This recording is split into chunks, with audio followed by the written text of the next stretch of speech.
ATMB et Globule Radio vous proposent maintenant un voyage sonore au départ de Chamonix.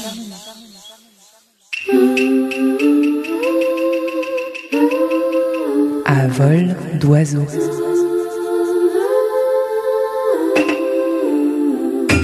La chronique tapis volant pour étancher votre soif de mouvement au pays du Mont Blanc. Et vous avez dit qu'on s'envolera sur votre tapis volant. Départ imminent vers le domaine des Avenières. Château centenaire, niché dans un écrin de verdure. À vol d'oiseau, pas si loin de Chamonix. Je suis à la Pierre à Ruskin à Chamonix. Vous connaissez ? C'est un bloc erratique sur lequel a été posé un médaillon représentant l'illustre écrivain, critique d'art, peintre, dessinateur, photographe, amoureux de Chamonix. Le mystère autour de ce personnage me donne envie de partir vers un autre lieu mystérieux, le domaine des Avenières. Allez hop, mon tapis est partant pour l'aventure, très partant même. On survole la 40 sans détour, jusqu'à Bonneville. Mon super tapis conduit tout seul, ce qui me laisse le temps de me rappeler que le premier coup de pelle de l'A40 a été donné ici, à Bonneville, en 1971. À Bonneville, on vire à gauche. Pas le temps de le dire que nous survolons déjà la Roche-sur-Foron. Dis donc, t'es pressé toi, mon tapis. Allez, nous voilà déjà au-dessus de la commune rurale de la Chapelle-Rambaud. Dis donc, quelle différence de densité ici avec la vallée de l'Arve. Les hameaux et villages jusqu'au Salève sont bien identifiés. L'occupation des sols de la commune est quasiment exclusivement agricole. Des cultures hétérogènes à 70%. Faudra que j'aille voir de plus près ce que l'on plante ici. Des forêts et des prairies. C'est vaste. Oh là là, attention aux tracteurs. On survole le Salève, on salue les parapentistes étonnés de mon compagnon de route et direction le flanc du Salève, côté Cruseilles, pour atterrir dans l'immense parc du domaine des Avenières. Cet édifice, qui trône depuis 1913, aurait dû disparaître depuis longtemps, à l'instar de ces nombreux palaces, aujourd'hui non rentables et voués à la démolition. Pourtant, il a survécu au naufrage du temps, et son histoire est incroyable. En 1904, Marie Wallace Chilito visite de modestes clairières vouées à la culture de l'avoine sur les flancs du Salève. Sans route carrossable, il fallait 1 heure pour monter à pied depuis Cruseilles. Elle est saisie par l'exceptionnelle beauté du panorama. Instantanément, Marie prend la décision de bâtir ici le sanctuaire qu'elle rêve de dédier à sa sœur trop tôt décédée. Ses parents viennent de mourir, elle est donc la seule à la tête d'une immense fortune. Elle achète le terrain, vendu par des agriculteurs de Cruseilles l'année suivante.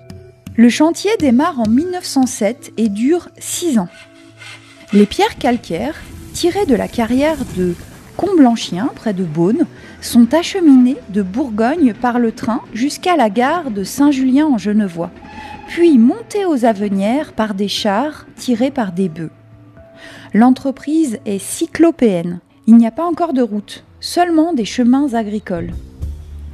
Quand elle n'est pas sur place pour superviser les travaux, Marie hante les boutiques des antiquaires parisiens et rassemble une impressionnante collection de meubles rares destinés à son futur château. Elle profite aussi de ses séjours dans la capitale pour fréquenter des cercles dédiés aux sciences occultes. C'est dans ce milieu qu'elle rencontre Hassan Dina, un étrange personnage tout à la fois ingénieur, égyptologue et passionné d'astronomie et d'astrologie. Ils se marient en 1913. Le couple file le parfait amour dans ce château qui, malgré son architecture passéiste, est à la pointe du progrès, avec son éclairage à l'électricité, son téléphone, son poste de TSF, ses automobiles et même son avion avec lequel Dina survole les Alpes pour ravitailler l'observatoire Valo. Hassan Dina est un pilier du développement touristique et technologique de la région du Salève. Dès la fin de la Première Guerre, il finance notamment le réaménagement des anciens moulins Jacquet sur la rivière des Us, qu'il transforme en centrale hydroélectrique. Il se porte même acquéreur de l'Observatoire Valo en 1925. Passionné d'ésotérisme et d'astronomie, il envisage la construction d'un observatoire sur le Salève et fait construire une route menant au sommet.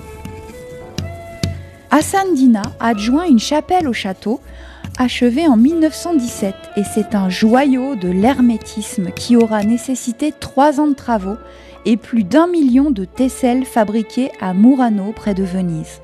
En entrant, on y lit l'inscription « L'univers est un œuf, l'œuf est un univers », qui évoque en un le tout, devise du serpent Ouroboros, le serpent qui se mord la queue. Ces murs sont couverts de mosaïques représentant les cartes du tarot, la roue du zodiaque, des épisodes de la vie de Jésus, des divinités égyptiennes ou hindoues. L'or des mosaïques éclate partout, les couleurs donnent vie à des scènes atypiques. Il s'appuie sur la culture hindoue reçue certainement dans le giron familial. Il se sert de sa connaissance du panthéon égyptien classique et les met en scène dans le cadre chrétien d'une chapelle, sans aucune gêne. Cela signe la hardiesse d'un esprit non conventionnel, hors du commun, qui sut voir l'harmonie là où d'autres ne voient que différence et opposition. L'humanité est appelée à enfanter Dieu, c'est-à-dire à le concevoir, à le porter en soi, pourrait être la devise de cette chapelle.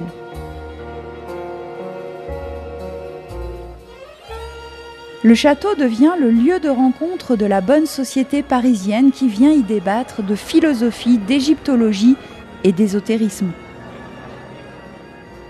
Hassan Dina meurt prématurément en 1928, en mer Rouge.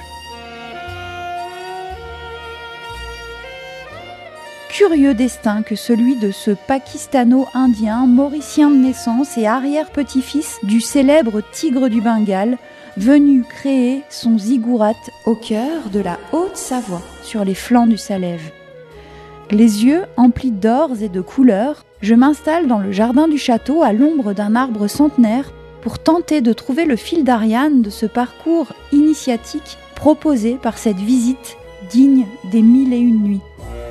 Et si vous n'avez pas de tapis volant, prenez au départ de Chamonix soit la sortie 16 à Bonneville Centre, soit la sortie 13-1 à Archamps. À vol d'oiseau.